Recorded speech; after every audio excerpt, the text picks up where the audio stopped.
మాధారెడ్డి గారు ఒక్క నిమిషం, నేను అనేది మీకు మీరు సూటిగా చెప్పండి. ఇప్పుడు బీసీలో ఒక 7 కులాలు ఎక్కువ రిప్రజెంటేషన్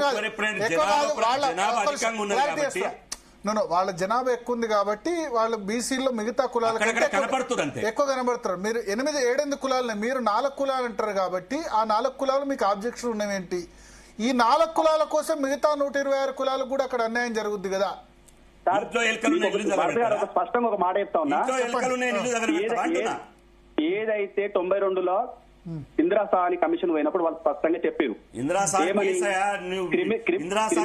క్రిమిలేయర్ 1,00,000 రూపాయలు దాటిన వారికి క్రిమిలేయర్ ఉండాలని చెప్పారు. ఇవాళ ఒక ఆయన రిజర్వేషన్ ద్వారా సర్పంచ్ అవుతాడు, ఎంపీటీస్ అవుతాడు, ఆయన రిజర్వేషన్ వదులుకుంటుండా సార్?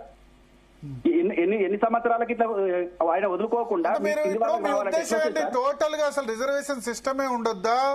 ఉంటే వీళ్ళకు ఉండాలి. ఓవరాల్ గా మీ అల్టిమేట్ ఏమేంటి? ఓవరాల్ గా ఆర్థిక పైన రిజర్వేషన్ మాత్రమే ఉండాలి. ఈ దేశం అభివృద్ధి చెందాలంటే ఆర్థిక పర రిజర్వేషన్ ఉండాలి, కులపరమైన రిజర్వేషన్ ఉండకూడదు. కులపర రిజర్వేషన్ ఉంది కాబట్టి లేదు. ఆ పంజాయి తెలంగాణలో మీరు ఒక్కలే ఉండు, రెడ్డిలు 5% రెడ్డిలు తెలంగాణలో మీరే ఉండండి. మాకు హక్కులు లేవు, మేము రాజకీయంగా ఎదుగుతూ వివేక్ వెంకటస్వామి 8,000 కోట్ల రూపాయలు వివేక వెంకటస్వామి కుటుంబం చూస్తున్నావు.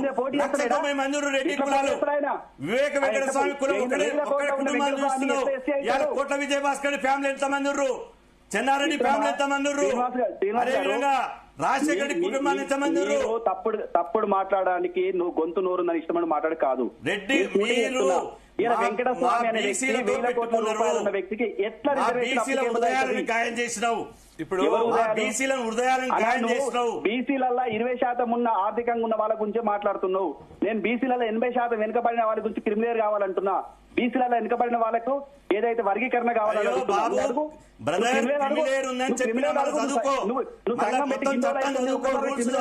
అడిగినవా? 1995 రిజర్వేషన్లు వస్తే ఇప్పటిదాకా నువ్వు ఒక్కసారి వర్గీకరణ అడిగినవా? వర్గీకరణ కావాలని హైకోర్టులో పిటిషన్ వేసినామని తెలుసుకో. వర్గీకరణ కావాలని హైకోర్టులో పిటిషన్ వేసినాం. మా డిమాండ్ కొట్లాడుతున్నాం. మాట్లాడవు మీరు నీతి కథలు చెప్తావా? మీరు మాకు నీతి కథలు చెప్తావా? మీకు నిజంగా చిత్తశుద్ధి ఉంటే ఏబీసీ వర్గీకరణ కావాలని హైకోర్టులో కేసు అయ్యి ఈ పిటిషన్ ఉపసంహరించుకో.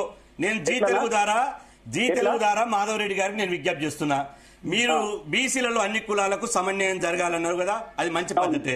నేను దాన్ని వ్యతిరేకిస్తలేను.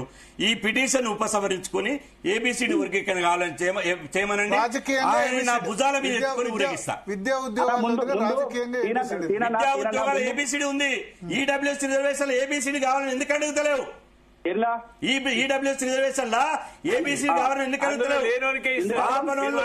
పాపం పేదోళ్ళు గుడి గంట కొట్టుకొని బతకలేక ఆత్మహత్య చేసుకుని బ్రాహ్మణులు వాళ్ళ ఎందుకు అడుగుతలేవు? వయస్సులు పాపం కొట్టుపోయి డీమార్ట్లు వచ్చిన తర్వాత కాలేజీ దగ్గర వాచ్మెన్ చేస్తున్నారు. వాళ్ళకి శ్రీనివాస్ గౌడ్ ఒక్క నిమిషం ఆగు, ఇక్కడ ఆగు. ఇప్పుడు ఈడబ్ల్యూఎస్ రిజర్వేషన్లు అనేది ఆర్థికంగా వెనుకబాటు మీదనే ఇచ్చారు. తర్వాత మేము చేసిన ఉద్యమానికి మీరందరూ మద్దతు ఇచ్చారు కదా? అవును, ఇచ్చినాము. మీరు ఇచ్చారు కదా, అన్ని కుల సంఘాలు ఇచ్చినాయి, అన్ని ప్రజా సంఘాలు పద్ధతిగా ఉద్యమం చేశారు. ప్రజా సంఘాలు 40 ఏళ్ల చేయబట్టి నేను చిన్నప్పటి నుంచి చూస్తున్నా. మీరెంత ఉద్యమం చేస్తున్నారు? మాధవ్ రెడ్డి గారి ఏజ్ ఎంత?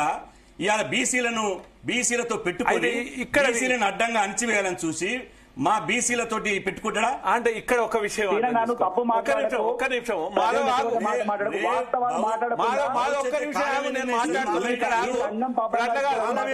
అట్లా శ్రీనివాస్ గౌడ్ గారు, మీరందరూ ఉద్యమాలు చేస్తారు. ఆర్ కృష్ణయ్య చేస్తున్నారు, మీరు చేస్తారు, అనేక మంది ఉద్యమాలు చేస్తారు.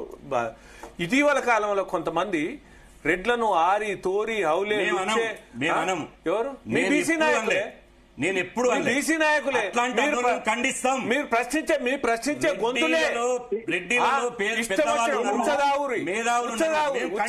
ఇప్పుడు ఖండిస్తున్నాం, అప్పుడు ఖండించినాం. సీనన్న గాజుల సీనన్న, మేము శిల్పకళా వేదికలు పెట్టినప్పుడు నేను ఒక స్టేట్మెంట్ ఇచ్చిన, రెడ్ల అంటే ఏందో గాల శ్రీనివాస్ గారిని అడగండి, రెడ్ల అంటే ఏందో ఆర్ కృష్ణయ్య గారు అడగండి. వాళ్ళు ఉద్యమాలు చేశారు, వాళ్ళు మాతో పాటు ఉన్నారు. ఎప్పుడు ఏ రోజు మమ్మల్ని కించపరచలేదు, ఒక అవమానంగా మాట్లాడలేదని నేను మీకు వీడియో పంపుతా పర్సనల్ గా. ఇప్పుడు మేము ఇప్పుడు కించపరచాం, భవిష్యత్తులో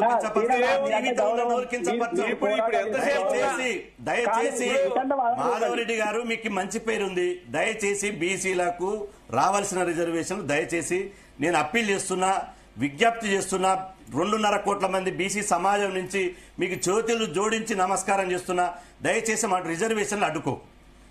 మీరు అడ్డుకోకపోతే మనం రెక్కల్లో డొక్కలు ఉండేటోళ్ళం, చేను చిలకల పక్కన ఉండేటోళ్ళం, వాయు వరుసలు పెట్టి పిలుచుకునేటోళ్ళం, మంచి సంబంధాలు ఉన్నాయి. ఎందుకు మన మధ్యన పొరపచ్చాలు? ఎందుకు బీసీల నోటికాడ ముద్ద గుంజుకొని బీసీలకు కంటపింగి మారుతారు? మీరు తప్పుగా మాట్లాడుతారు సీనా. నేను కూడా ఊర్లు ఉంటా, ఊర్లో మేము బామ్మలు అనుకుంటాం, బావాలు అనుకుంటాం, వరుస పెట్టి మీరు అడగండి. మీ ఊళ్ళో చెప్తున్నా, మీరు స్థానిక ఎన్నికలలో వర్గీకరణ కోసం పోరాటం చేయండి.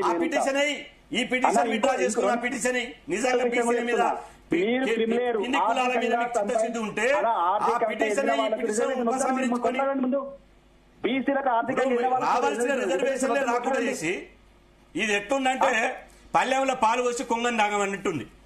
పల్లెంలో పాలు పోసి కొంగరెడ్డి గారు ఇప్పుడు ఏంటంటే బీసీ నేతలు చెప్తుందంటే రెడ్డి ఎమ్మెల్యేలు 43-44 మంది ఉన్నారు 120 మందిలో, అంటే ఆల్మోస్ట్ 33% కంటే ఎక్కువ, 34% ఉన్నారు. సో రిప్రజెంటేషన్ ఉంది కదా, బీసీల రిప్రజెంటేషన్ సరిగ్గా లేదు. 1/6 మాత్రం కూడా లేదు. 119లో 18 అంటే 20 మంది ఉండాలి, 1/6 కూడా లేదు, 16% కూడా లేదు.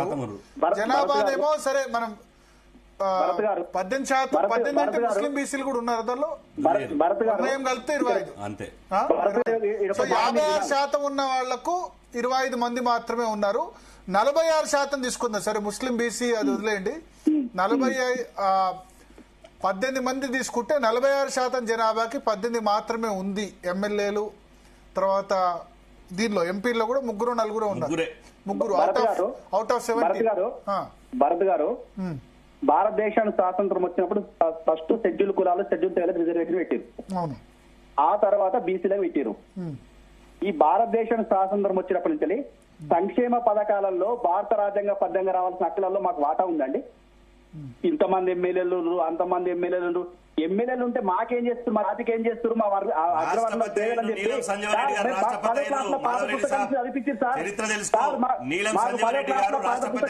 సార్ మాకు టెట్లో 90 మార్కులు సమానత్వం. సరే, ఇక ఇప్పుడు ఏది ఉన్నా కానీ సేపు మీరు బీసీలకు అన్యాయం జరిగిందని మాధవరెడ్డి ఒక్క నిమిషం